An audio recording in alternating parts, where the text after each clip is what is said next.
something went on here, something went on there. And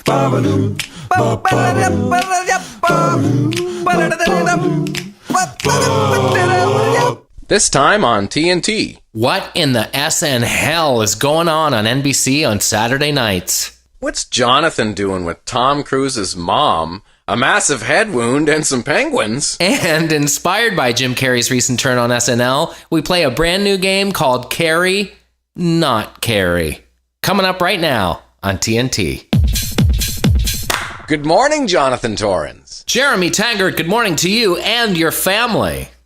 How are you, bud? I'm glorious. Sunny. It's a little chilly here. How cold is it there? Why, it's mild. Really? And I won't bore you with the details, but suffice to say, summer's hanging on. Really? You actually have a little clinger of the warmth. Well, we're building a barn, and suffice to say that the ground is still so moist because of the rain that we've had that the trucks delivering stuff are getting stuck. Just to give you an indication of how unhard the ground is. Your life, we were talking about on the Jay and Dan podcast that last week I mentioned your trip to Nunavut and the Peter Zosky tournament there. Sure. And yes, and I did also mention the Athabasca guy and the feeling up of the sister incident. And Jay approved 100%. He appreciated it. And he does want to probably talk to you about it further in a humorous, fun sense. So it was good that we brought it up. Did he have any guesses as to who the guy might be? No, but he was going to ask his sister because it probably wouldn't be too hard to narrow down in the high school. But we were talking about how Canadian, or I guess the Canadianity involved in that trip. The fact that you went up there, Peter Zosky, Barney Bentall coming down, going to Edmonton, catching a game. Oh yeah, it's heavy. In Athabasca, just such a heavy-duty Canadianity. Yeah. And I'll tell you something. Sorry, but they just appreciated the fact that you're like to the bone and like you have that full-on Canadianity lifestyle. Hustling. Big time. And I lived in the States, as you know, as you did as well. And ever since I've been back, the things that I used to find not embarrassing, but a little, cliche about us, I fully embrace. And it was always such a kick leaving Los Angeles and going to LAX and finding yourself in the Air Canada lineup to get on a plane. Because there'd always be someone in front of you who would be talking to their family member and say like, I brought 2 blueberry scones and a cranberry muffin. And you'd be like, oh, I'm home. Even like the magazine, En route magazine on Air Canada, like all that Canadian-ness, because America's very, very different. Absolutely. Yep. And those guys, I'm sure, notice it when they come back to the Canada too, because really there's nothing better, bud. For sure, it's nothing better. So we can talk about it. I was sitting last night, speaking of Canadianity and people that are living down in America. I was watching SNL last night, and I saw Jim Carrey was hosting. That might be the perfect segue. It was. That might be the perfectly executed segue. Well, thank you. And I'm actually you just landed a triple. I'm on a segue right now in my house. Oh my gosh, that's like so meta. Like Paul Allen. That's so weird. Cruising around the house. So what are the odds? I don't know, but so I'm watching the episode, and it, I'm a Jim Carrey fan. He's made some classic films. He was probably the funniest man on the planet at one point, which is a pretty difficult thing to achieve. But anyway, I was watching it, and he was as funny as he can be, but you could see the strain of the hierarchy and the writing process of that show is weird because like there were elements where you could tell he was being himself and the chance to be funny, but then some of the stuff was so poorly written that there was no chance of anybody to be funny. And there was a couple things he did, those Lincoln ads that Matthew McConaughey did. He lampooned that. That was probably the highlight. Very deserving. The whole night. But other than that, there wasn't really much there for humor. Have you seen SNL a lot? This is the new season? I've watched it a little bit, what I can stomach. I mean, in the writer's defense, if you have a guy like Jim Carrey coming in, it's both a blessing and a curse because you have a blank canvas and he can do anything. But at the same time, that's so broad that it's hard to actually nail down what he'd be comfortable doing, what kind of thing he might like to do. Like they don't, I gather they don't really get to meet these guys till a few days before the show, of course. Yeah. And it's hard to get a read on somebody, get what they'd be into, and then execute that in such a short amount of time. Well, put it this way, it was funnier with him and someone like Bill Hader a couple weeks ago with Kristen Wiig. Like when they have talent, it's funnier. When they don't, it's not as funny. And I think that's what I mean is when the way the sketches are prepared and how they come out, it's just they're kind of funny and they really drop off after midnight how bad they get. And you can tell it's just kind of, there are a lot of funny people in that cast, but they're just not really being used. There's just some weird organization going on. I don't know what it is, but it ain't funny. That's the problem. Well, they've had a mass exodus in the last couple of years, and I've been thinking about it a lot lately. I think my all-time two favorite cast members, and this is a big statement, but as far as what the show is about, which is sketches and impressions and original characters, I think Bill Hader and Kristen Wiig might be my two favorite cast members ever. Really? Yeah. And I know that's saying a lot because I was a huge Phil Hartman fan, and obviously Mike Myers when he was kind of in his peak there, even Dana Carvey, guys like that. How do you forget about Bill Murray, though?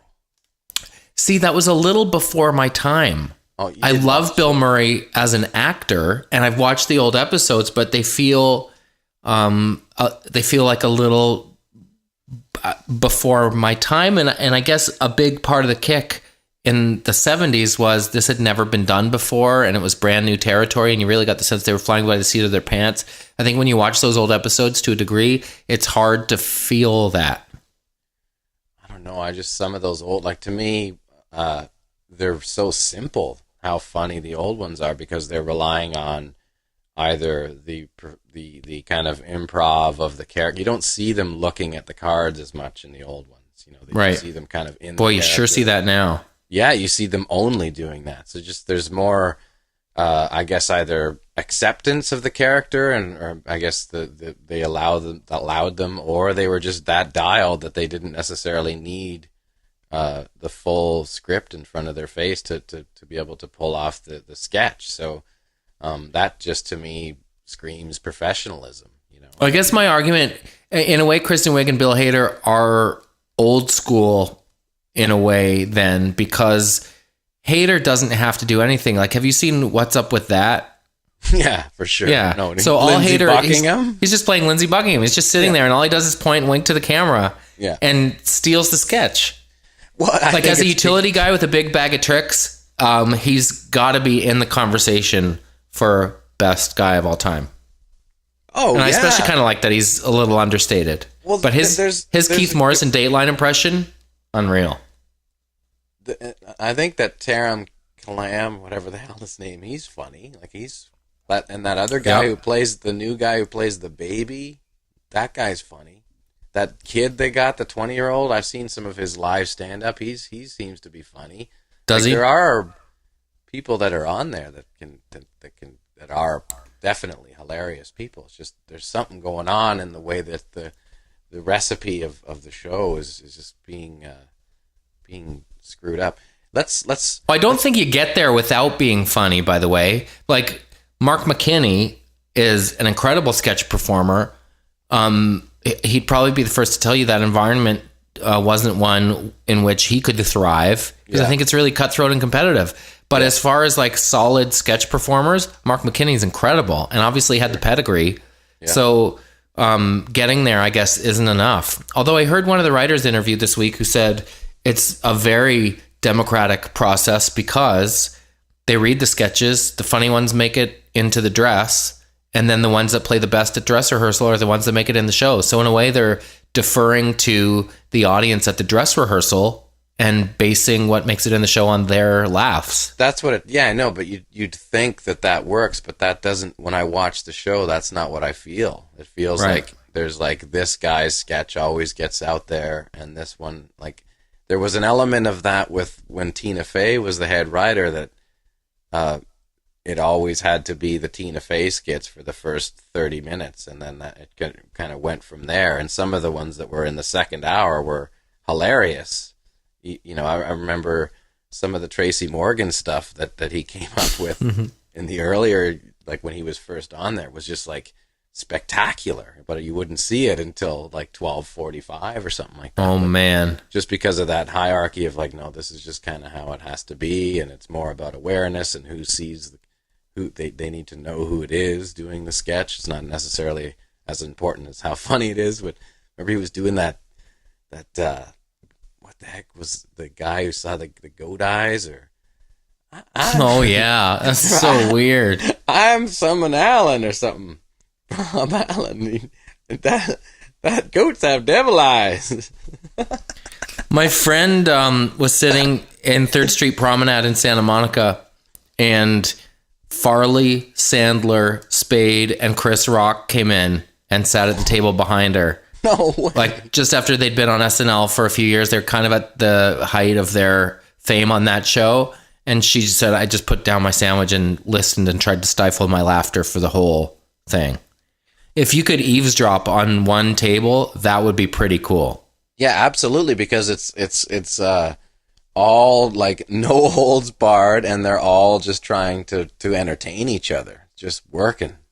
That must have been insanity. I mean, Spade's kind of it's a weird thing. It's like Wes Anderson makes a movie like Rushmore, and it's incredible, and then the next few movies he makes, he gets accused of doing Wes Anderson. David Spade is kind of doing David Spade at this point in his career, right? Well, I've never really thought him to be that funny anyway. He was just kind of the straight guy that allowed everybody else to be funny around him. And I remember even seeing him in L.A. He'd just be that guy, just sitting there at the Rainbow Bar, by himself with a hat on, just trying to meet chicks or whatever else, just kind of straighten it out, straight on, right into the sunset. Do you want to hear a great Spade story? He took a friend of mine out on a date. Yeah. And she said, what are we going to do? And he said, well, we're going to go see Big Mama's House 2. Whoa. He was like, Big Mama's House 2? Why? That's our date? So he calls ahead. He has an inn with whatever, the theater at the Grove, the outdoor theater. Yeah. Or outdoor mall. And he always likes to sit in the back row by the wheelchair seats. And they have special fold-down chairs for him. Because I guess, I don't know, his legs don't reach the ground on regular seats or something. Oh my God. So they take their seats in the dark, and the first trailer that comes up was a trailer for the new David Spade movie. Oh man. They had to be there early, eh? Yeah. The reason he wanted to take her to Big Mama's House 2 was because he called and asked in which movie the trailer for his new movie would be playing. So that was it. That was it. How was the date? There was no hammer time. That was it. Did he make any movage? No, he didn't get a second look. I know, but the hands might have had a try. I don't think so. Really? It's not really little fold down card table chairs aren't really conducive to the electric shift. Was there at least a sound? I don't know. When I retell it from now on, there will be. Do you have any Jim Carrey stories? Oh man, this is the weirdest story I know. Come on, you got one? Yeah. So the legend goes, on the way back from the Tom Cat wedding, when Tom Cruise married Katie Holmes at this castle in Italy, Jim Carrey gets the idea that he wants to beat the wedding because that had your I don't know if it was Bennifer at the time and some Beckhamses and some Will and Jada Smithses, like everyone in the world was there. Yeah. And it was at a castle and it was a big deal. So Jim Carrey decides he wants to usurp that wedding and make it look stupid by throwing a party that's so big by comparison that no one will even remember the wedding. So he rents 2 studios at Warner Brothers in Los Angeles, turns one into an indoor winter wonderland. This is California in December.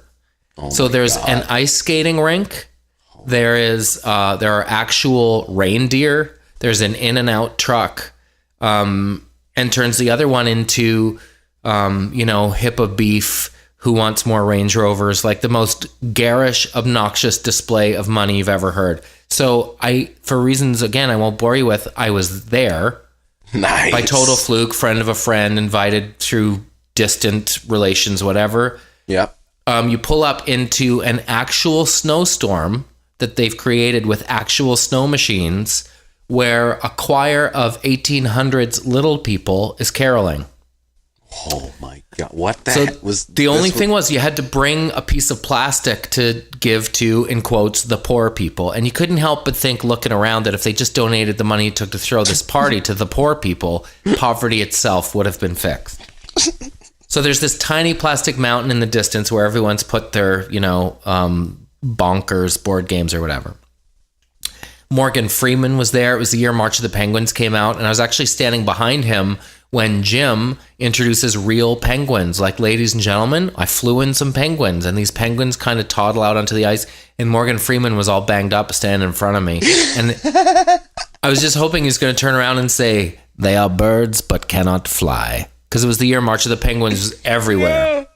But there was this tension hanging in the air because all this party was for naught if Tom Cruise didn't show up. Oh my God. So it's getting late in the afternoon and there's no Tom Cruise, and people have kind of forced smiles on their face and nobody's really digging it. Suddenly, a murmur goes through the room that Tom Cruise is there, and he was with Katie and his mom.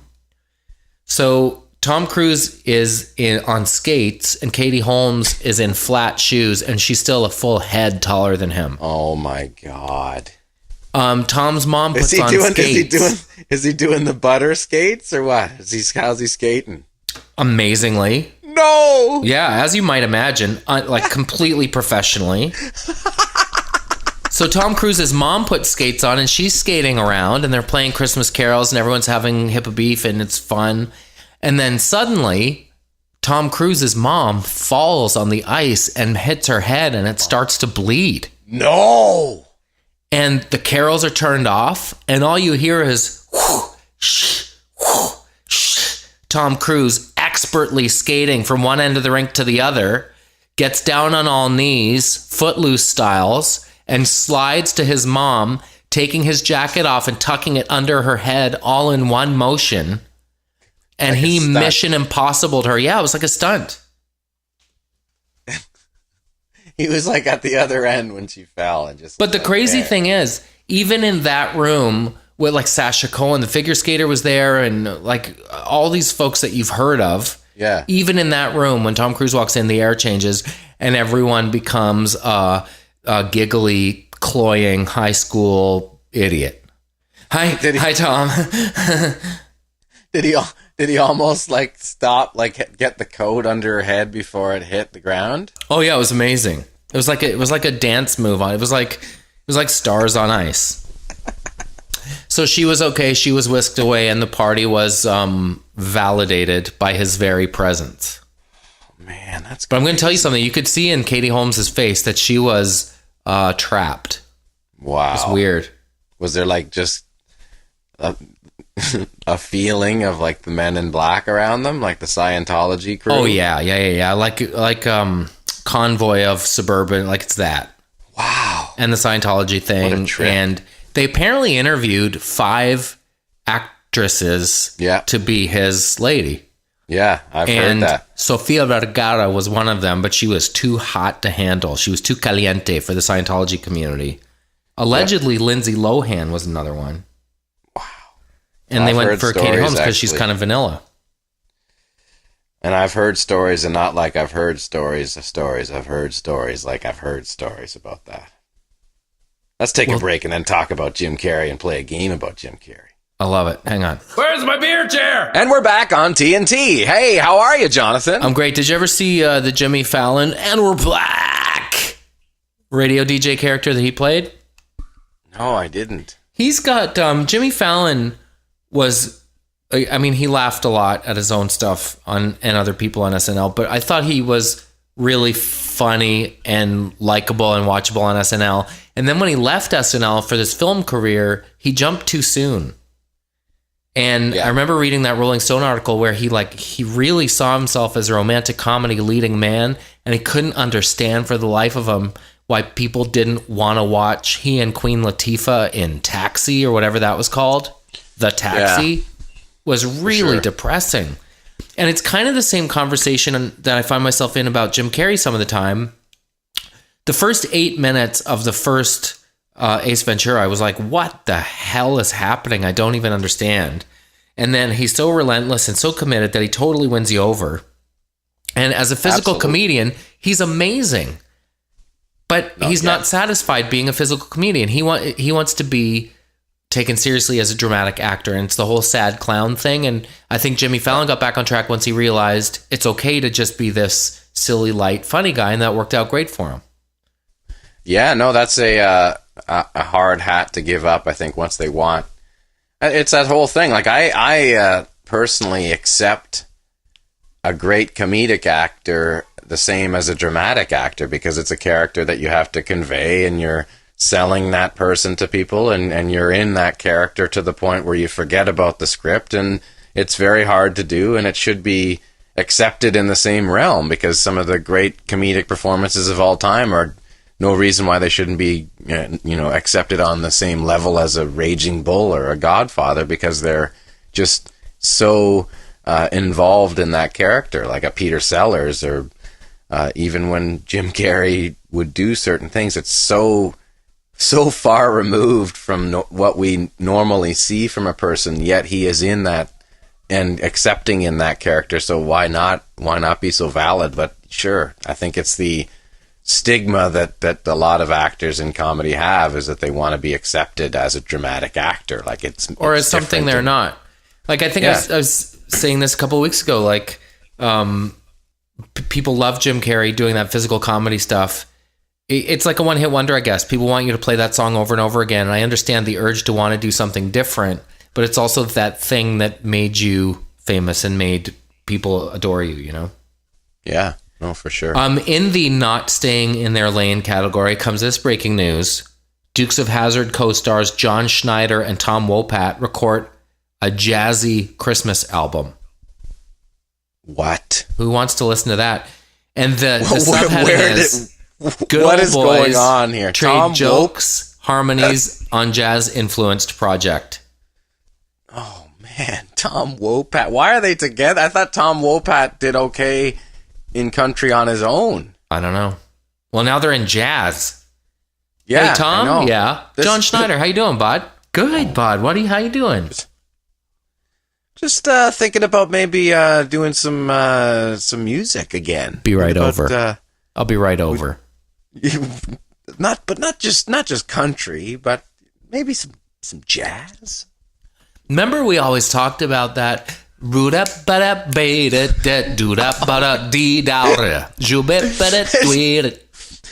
Hey, remember when we'd be down on the set and you just couldn't really feel right until we put on some Freddie Freeloader by Miles Davis? Brutal. It's just ill-conceived. It's a bad idea. It's like we talked about David Hasselhoff and 9/11. Do you know that story? What? It's so good. David Hasselhoff and 9/11. Yeah, I know. That's the headline. Tell me. So David Hasselhoff is huge in Germany as a singer, as you know. He's a pop singer and people love him. And all he's ever wanted is to be taken seriously in North America. So several years ago, he takes, I think it was $40 million of his own money and places it on a pay-per-view special to be aired in North America that's going to make him a household name and once and for all get his name taken seriously as a musician. The date was booked for September 11th, 2001. Yeah. 20 people watched. He lost his shirt, so to speak, and that was it. Everyone was glued to CNN. Never could have seen that coming. What, you can do that? You just bankroll yourself, like buy ABC? Yeah, that's what he did. Because no one else would bankroll it. And next thing you know, you're face down eating cheeseburgers on the floor. Ross Perot styles? That's what happened to him. Wow, just buying the time and just people not obviously just gone. Yeah. So even if he had an empty, like full on normal night, like what the hell was he thinking? Bud, just take the 40 millsy and put it in the bank. Just and put don't up answer some the phone. billboards. Make your own community, like David make a living as a Hasselhoff. David Hasselhoff lookalike and fool everybody.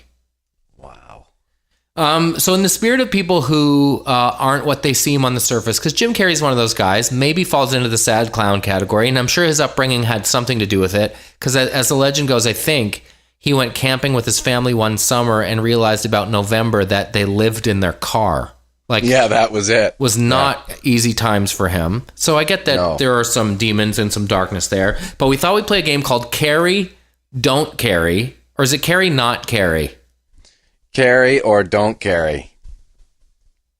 Okay. Because you don't carry. Right, you I don't like carry. that. Yeah. So carry or don't carry, and the idea is one of us will read a quote, and the other has to guess if it's Jim Carrey or someone else with Carey in their name. Could be Carey Price, could be Drew Carey, could be Mariah Carey. I love this. This is perfect. Can we take a quick break and then come right on it? Yeah, let's take a break and then we'll get right into it. Cocktail, please. And we're back.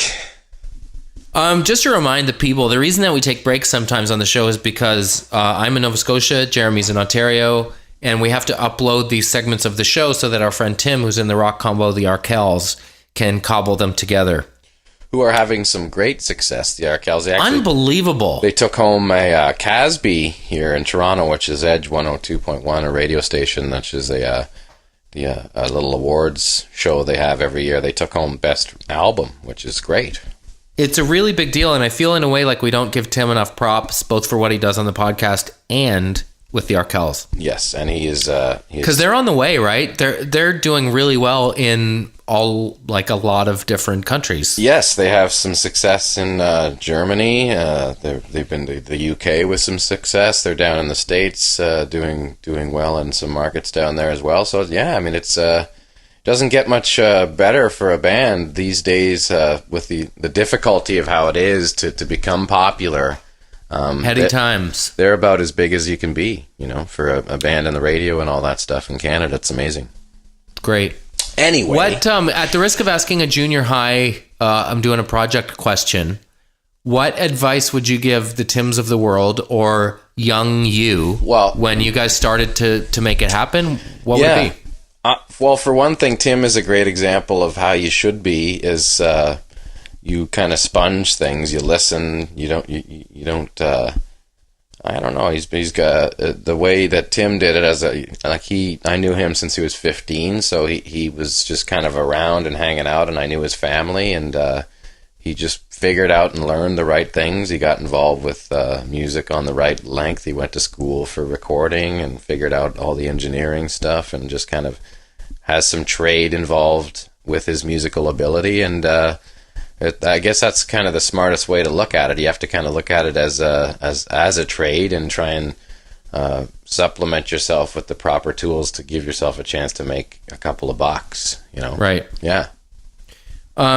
So what is the smartest thing you can do if you suddenly find yourself in a position where you're starting to make it? Yeah. Well, do you wish you had stashed money away, or no? I think rocked harder. Well, stashing money away is always smart because you always think it's going to keep coming when it starts coming. But more important is to stay creative and stay nourished by working and doing stuff that you like to do, because if that maintains that, if you can maintain the creative freedom and enjoying the fact that you're playing and making music, then that's the ultimate. That's what you can. I mean, that's what we're trying to do on Earth. So that means getting good at your instrument too, like just really working hard on the performance and the idea of getting technically able, right? Who is the bass player in Bon Jovi who was a friend of theirs from childhood? And I think it was Richie Sambora who said they had to kick him out of the band. And he said the first few times he messed up in front of a stadium full of people, we felt really bad for him. The next 100 times we felt bad for us. Yeah, no, and that must get brutal. Yeah, when one guy in the band's not pulling their weight. I remember it got to the point where I heard stories where Bon Jovi, John himself, would be like, make sure that guy's off live, like you can't hear him. So I think they did a lot of the keyboard stuff, took care of the bass. Wow. And but I heard the craziest stories about that, and from somebody, I can't say who, but like apparently that bass player felt so isolated towards the end that he was like infiltrating like and like recording conversations and trying to like Oh my god! Get stuff on guys because he knew he was about to go out, to the point where I think one ridiculous thing where he was like on a ledge at an apartment or at a hotel, like outside the window on a ledge at one point, to try and get some info. It's like Jay Leno in a closet during Warren Littlefield's NBC meetings to decide who gets the Tonight Show. Yeah, like hiding in the closet. But imagine being outside on the building on a ledge by the window. That's like a Leslie Nielsen movie. Yeah, just to check out what John Bond's saying to the other guys. Oh man, imagine him crying with big hair sitting there on the ledge. It's over. My friend Suresh told me, because he auditioned for a musical and he sang Blaze of Glory. He told me that the producers of Blaze of Glory wanted to license Dead or Alive. And Bon Jovi, in his infinite wisdom, said, that song is about a rock band. Let me write you a song about cowboys. And that's where Blaze of Glory came from. Yeah. He wouldn't let them license Dead or Alive. Yeah. No, I'll give you a cowboy song on my own dime, and you can pay me double. He's smart, that Bon Jovi. Yep. And a terrible actor. Terrible actor. Great singer. Would sell his grandmother for a hit song. He sure would. Yeah. That's a great introduction. Ladies and gentlemen, he'd sell his grandmother for a hit song. Please welcome John Bon Jovi. Nobody has hosted better than Chris Rock at the MTV Movie Awards. No, for sure. Oh my God. Remember? Oh man. Yeah, no, he was just Please welcome the rich man, Skeet Ulrich, Johnny Depp. So funny. Hey, are we going to play Carrey or Don't Care? Yes, we are. I think it should be Carrey or not Carrey, because you're either saying Jim Carrey said that or it's not Jim Carrey. Okay. We don't carry about any of it. Don't Carry is funny, though. It is funny. Yeah. So we don't carry who said it, but the game is carry or not carry. Yes, that's right. Does that make sense? Yes, that's sure. And you want to start, or would you like me to start? Why don't we shoot for it verbally? Okay. You say rock, paper, or scissors. Okay. It's 1, 2, 3, go, and we'll shoot for it. You ready? Yeah. 1, 2, 3. Paper. Scissors. Okay, I'm going first. Or did I just win the choice? That's in which case I would choose if you go first. You go first then. What do you want? I want you to go first. I'm going first then. Okay, hang on. Getting you all set up. Carry or not carry? Yeah. You ready for this?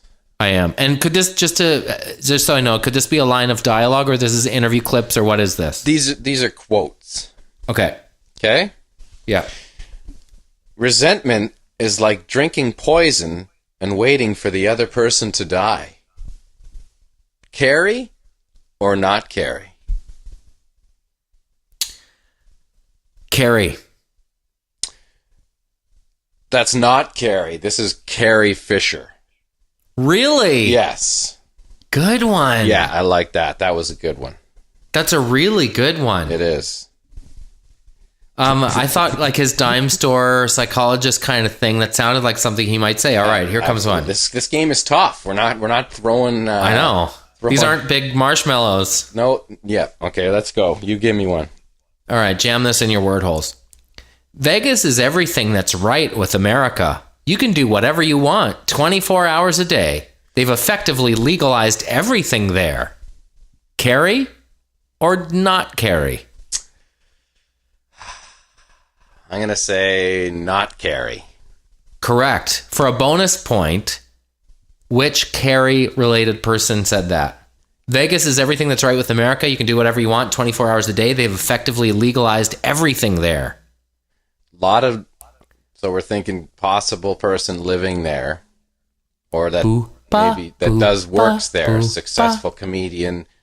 Drew Carey? Oh, you're talking that out. Attaboy. Absolutely. That was Drew Carey. Nice. I got offered hosting The Price is Right live in Atlantic City.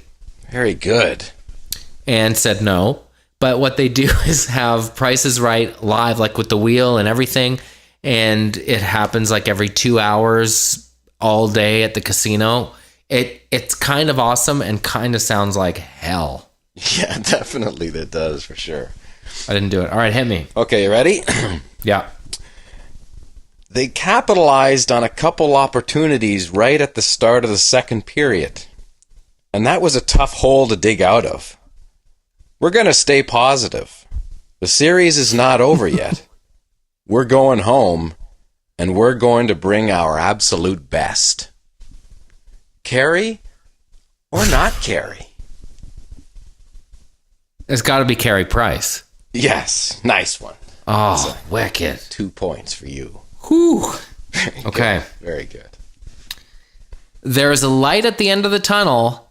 Hopefully it's not a freight train. There's a light at the end of the tunnel. Hopefully it's not a freight train. Carrey or not Carrey?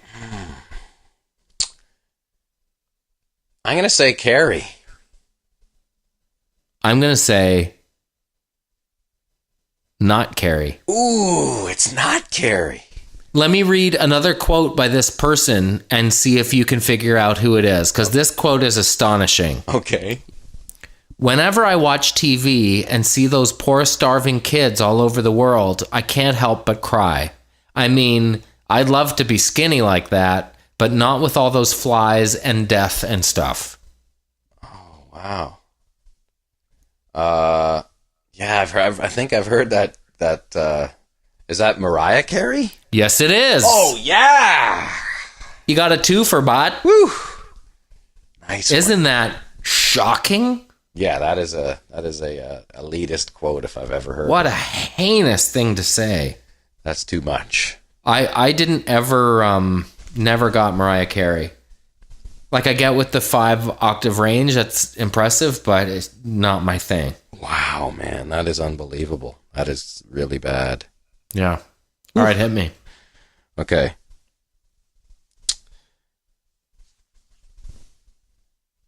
That's the trouble with being me. At this point, nobody gives a damn what my problem is. I could literally have a tumor on the side of my head and they'd be like, yeah, big deal. I'd eat a tumor every morning for the kind of money you're pulling down. Carrey or not Carrey? It's Carrey. There's no question. Yes. Carrey. You got it. You know you're Jimby. What's wrong with him? What's wrong with Jim? Yeah, why is he so sad? I think it's the, like you said, the clown thing where, he was always that class clown as a kid. He was poor growing up. I can relate to some of that.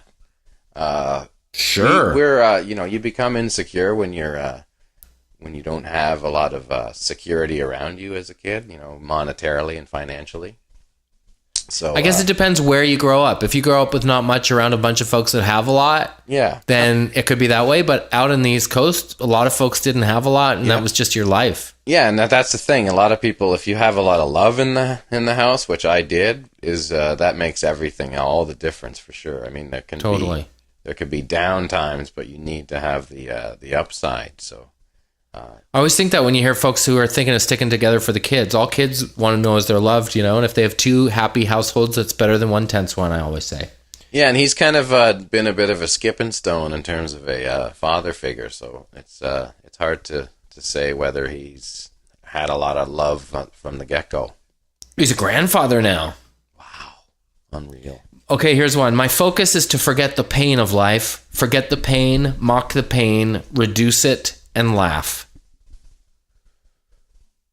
Not Carrey. Carrey. Whoa, yeah, that was a good one. Carrey. There's another one of the sad sackers. Sad sacker. Yeah. All right, hit me with your last one. Or was that it? I think I gave you my 3, bud. Yikes. That was that exciting and that perpetually amazing. Kind of downer city doing the Carrey thing, but you often hear that, I don't know how happy a guy Mike Myers is. Yeah, how about that? But I mean, I'm not as big a fan as Mike Myers as Jim Carrey. It's just that never really thought he was that physically entertaining, or even the jokes. Like I saw Wayne's World again a few weeks ago with the kids, and it was just kind of like some sad. Didn't jokes. hold up. Just not funny at all. Yeah, I don't know. I don't know what the deal is. I don't know if he just got lucky in the time and the people that were on SNL around him, and his relationship with Lorne Michaels, or what it was. But weird. I sure liked So I Married an Axe Murderer. That was a great film. Yes, very. And fun. I liked Philip, the kid who ate too much chocolate and was tied to the playground thing. I don't Remember even him? know if I saw that. He was an SNL character. And Simon in the tub. Oh, who liked yeah, to do no, I Tool remember Rings. that. Yeah. There were some moments for sure. Let's take a break on TNT. We'll be right back. Let me ask you this right quick, you know what I mean? And we're back again. Hey! That's Mariah Carey, right? Yeah, but it had some Eastern soul. Some Eastern soul? Yeah. Yeah.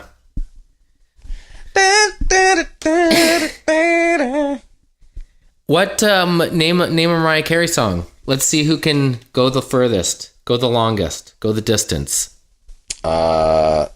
Someday. Okay. Your turn.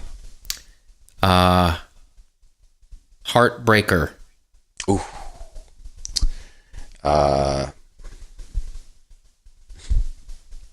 I don't even know anymore. I don't even know anymore either. Yeah, that's a hard game to play. One each. One each. Okay, that's There was called also a tie. That sounds like every other one, though. Wanna Be My Baby? 'Cause you wanna be my baby. But I don't know what it was called. I'm sure if you said My Baby Was or My Baby Is, that's a real one. Yeah. I got a story about awesome. Hit me. Because sometimes things are awesome. People say, what's awesome? Do you know when awesome, the word, became popular No. at all? Can you even think in your head, like, the first time you heard the word awesome? I think I saw it on a t-shirt. My sister was 12, and she's trying to convince my mother to buy her a t-shirt that said, "My body is an outlaw. It's wanted all over town." And she didn't understand why that wasn't really appropriate. But I remember there was a t-shirt in the window beside it that said awesome. Yeah. That's it. So I'm assuming it has to be, like, popularized, at least in Canada, maybe early 80s, late 70s. I'm not sure. But I think I was in Mansfield at the time. You were in what? In Mansfield, which is a town just north of Ontario. Yeah. Or north of Toronto, sorry, about an hour. And my brother's friend was over, and they were talking about this area in a wood, we were in Mansfield, it's a small spot with lots of woods and rivers and great places to hang out as a kid, very Huckleberry Finn. Beautiful. So James, my brother, is telling him, "It's like, oh yeah, man, we got to go to this place. It's awesome. Down in the middle of the woods, there's rivers and all kinds of like frogs and stuff. We got to go. It's going to be awesome." And then the kid goes to his mom. And he's like, "Ma, can I go to awesome?" and the mom is like, "What? Where's awesome?" And he's like, it's awesome. It's just over in the woods." And the mother was like upset because it sounded like scary and like youthful in a sense. Like, Aww. what's awesome? Where is this place? And how come I don't know about it? And kind of getting upset about the concept of what it is, and how come the kids know and I don't know what it is. And Aww. just caused this kind of ridiculous scene, and from that, it's just legendary to this point. It should be renamed Awesome.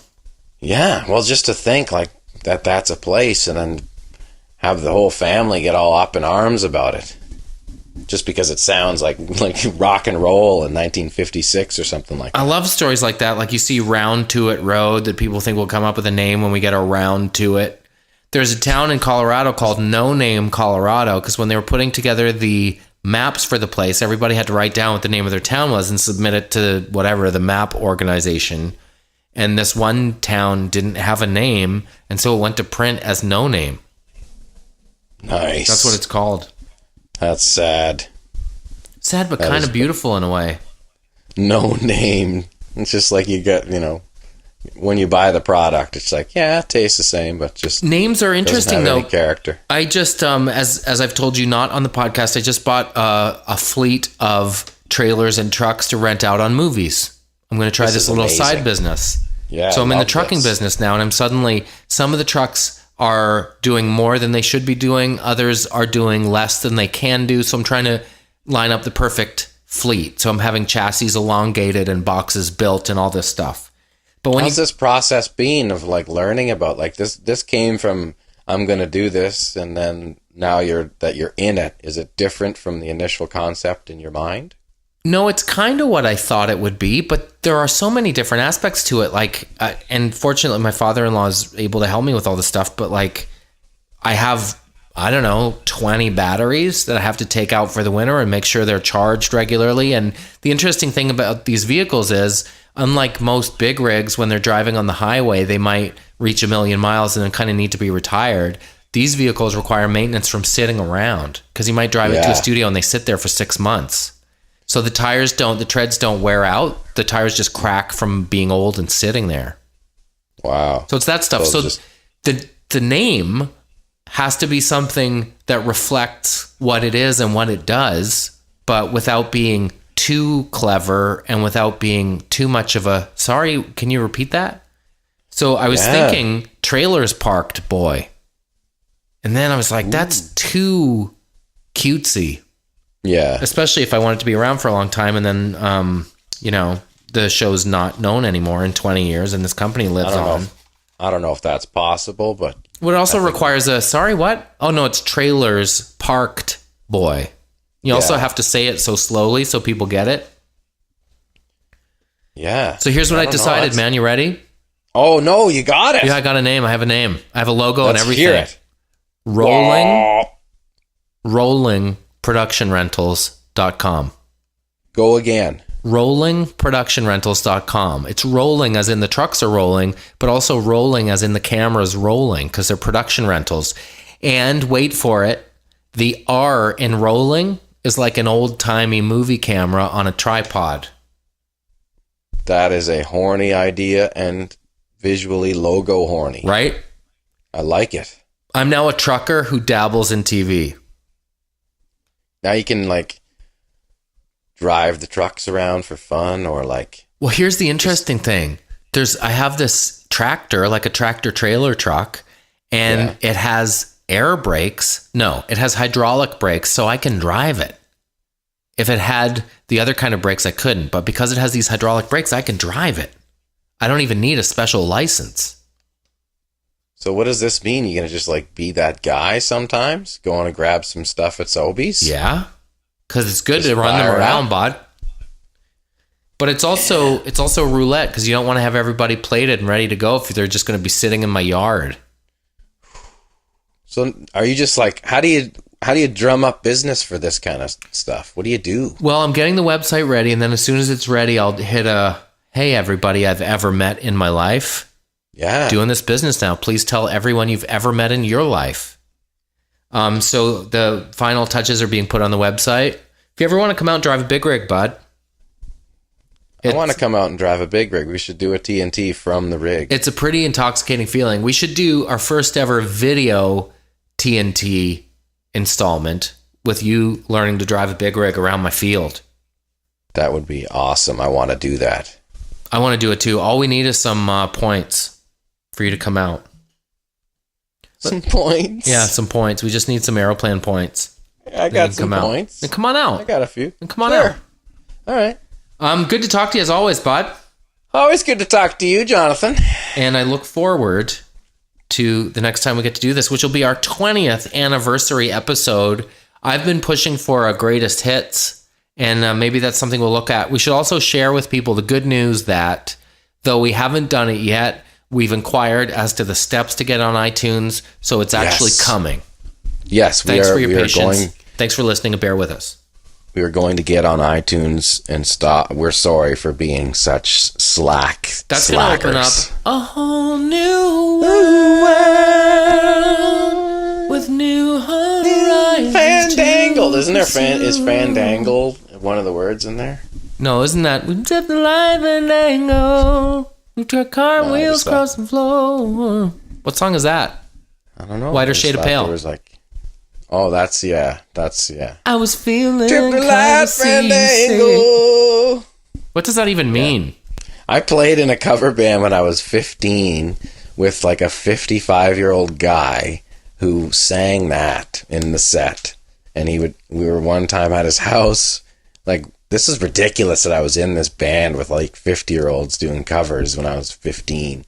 But like one rehearsal, they didn't have any gear, but he had just like this little tiny like kids keyboard on his lap, and we were doing these ridiculous songs, and he's like singing with this little keyboard. Skip the light and let go. And then I think he started getting creeped out that I was too young, because I think I initially said I was like 18, and then he thought it was like, I don't like this kid hanging out, so I think I called like a couple weeks later, and it's like he's like his kid answers, and he's like, I can hear him from the showers. Like, tell him I'm on tour in Calgary. No. Yeah, I got the brush. You got kicked out? What was it called? Do you remember? The band? Yeah. Oh, I don't know. It was just this like older guy with like a cover band. That's all they did was like, and I kind of like snuck my way in, but he got to the point where he had to like shut me down because I was. You were kicked out. Just like Rick Kay and the All Nighters. You were showing off. How much did that hurt as a kid when someone said, Jeremy, you're showing off? Tell him I'm in Calgary from the shower. Oh my gosh. He's in Calgary now for a week. Did you say I actually just heard him in the shower? No, it's just like, whatever, man. I get it. It's over. It's all set. Really don't care. I'll find a younger guy to play Whiter Shade of Pale. Oh my gosh. Yeah. I think it was because I was in another band that did a lot of like REM songs at the time. Also good. He didn't want anything to do with that music. Do you want to hear? This is the most pressure I've ever felt in my life. I'm not doing no REM, kid. Oh, he didn't want to do it. He's like, they're like Bob Seger turned the page into this is the end of the world. Did he really play Turn the Page? Oh, for sure. Here like I go. Like big hair and beard and like that look, like a 70s rocker. He's like, well, you don't want to hear about no college rock. REM. He wasn't doing that. Especially. No way. Especially because you would have had to do the backups in Shiny Happy People. Tell that guy I'm in Calgary. Most pressure I've ever felt in my life was in 1978 when I was at the UPEI summer music camp and I was 6. And you had to be 12 to get in, but they let me in because I'd been studying classical guitar for a couple of years. Because most of the kids were teenagers and wanted to, get frisky at the nightly dances, I was made the DJ. And the teachers would say, you have time for one more slow dance before the dance is over. And they'd put on Let It Be. And as it would get close to the end, they'd be saying to me, put it back to the start. And I was like, no, that's not fair. Put it back to the start. No way, skipping it. These frisky 15-year-olds telling me to put it back to the start. But I wouldn't do it. I stood my ground. No way. Yeah. I remember one time in an apartment, like with I don't remember who it was, but they were really banged up in LA. We were playing his Captain Beefheart record, and I kept skipping it, like, because there was like a break in the song where it like you could easily start it again, and it would sound similar because there would be like 3 verses in a row that were similar. And you're just playing it over and over and over again. So I swear to God, the song was on for like 45 minutes before the guy was like, hey man, this song's, what's going on here? Captain Beefheart? I don't even know what that is. Because it's Captain Beefheart, it's just like really obnoxious and you can't not know that it's on in the background. It's not like wallpaper. It's like 45 minutes and it's like, man, this is long, this song. How could you even have this on an album? Like, if it came that, like, how could you even have an album with this song on it when it's like clearly like longer than 2 sides of an album? Yeah. I don't know we're going all over the place here at the last. I know segment we're of trying to TNT. wind her down, and it's just become like a Tarzan vine to vine of stories. It's great stuff, though. We better but pull we the gotta shoe, wrap bud. it up. We got to wrap it up. Hey, always nice chatting, and book your ticket with those points and get out here and drive a big rig, bud. Let's do it. Take care, and I'll talk to you next week. Okay, see ya. Fucking ready. With new horizons to